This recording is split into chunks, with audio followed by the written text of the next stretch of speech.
Honourable member from Sturgeon River Parkland. Mr. Speaker, after 8 years of this NDP Liberal government, farmers across the country are struggling under this punishing carbon tax. Melissa, a farmer in my area, paid over $6,000 in carbon taxes just to dry her grain last year. And now the Prime Minister wants to quadruple the tax just in a few years. He isn't worth the cost. When will this Liberal government get out of the way and pass Bill C-234 in its original form, get off farmers' backs, and make our food affordable again? The Honourable Parliamentary Secretary to the Minister of Agriculture and Agri-Food. Thank you, Mr. Speaker. If the bill was so important, I would counsel my honourable colleague to let them know that 5 Conservative senators were missing in action when it came down to that important vote. What we're doing on this side of the House, we believe in climate change. I have yet to hear one single platform or policy related to climate change. 20% in 2021, 20% of grains didn't make it to market because of climate change. On this side of the House, we have a plan to fight climate change, and we have a plan to support farmers. The honourable member from Sturgeon River Parkland. Well, Mr. Speaker, that's rich coming from this government that relentlessly lobbied senators to block Bill C-234. Bill C-234 removes the carbon taxes off the farmers who grow our food. And we know inflation is hitting Canadians hard, whether it's housing, the cost of fuel, and food. Everything is getting more expensive under this NDP Liberal government. And after 8 years, Canadians know that this Prime Minister is not worth the cost. And the only way that Canadians will get the tax relief they deserve is by electing a common-sense Conservative government. So when will these Liberals call the election so we can axe the tax? The Honourable Parliamentary Secretary to the Minister of Agriculture and Agri-Food. Well, Mr. Speaker, the truth comes out. They want to go into an election. No Canadian wants to go into an election right now.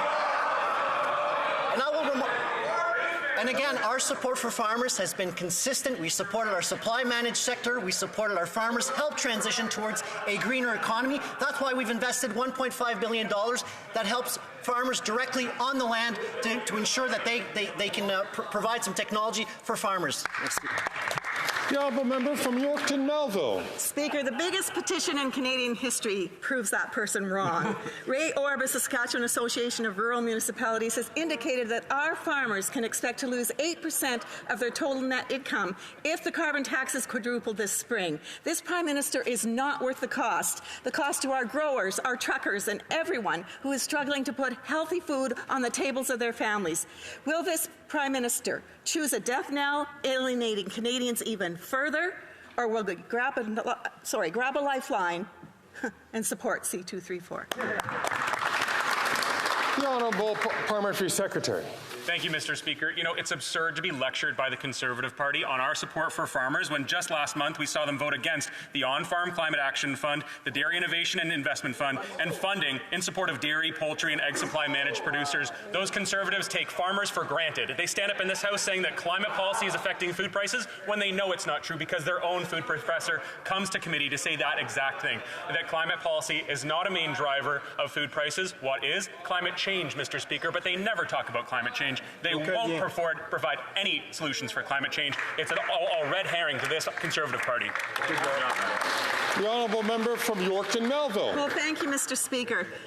Our farmers are tired of this government talking out of both sides of its mouth. This Prime Minister is demanding that our farmers absorb a quadrupling of the carbon tax and GST, and yet grow enough grain to stay solvent, feed the world, and increase green fuel alternatives. After 8 years of this NDP Liberal government, farmers know where they stand. Is he even aware of how many Canadians have had enough of his attacks on farmers? He's not worth the cost. The Honourable Parliamentary Secretary to the Minister of the Environment and Climate Change.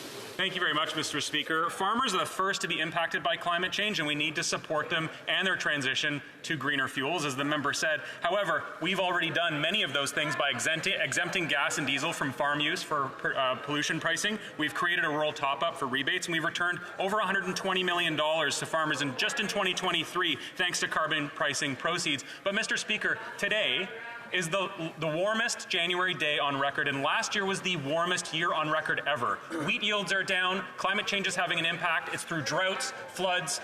There are a variety of ways that climate change are affecting food prices, but you'll never hear that from the Conservative Party of Canada.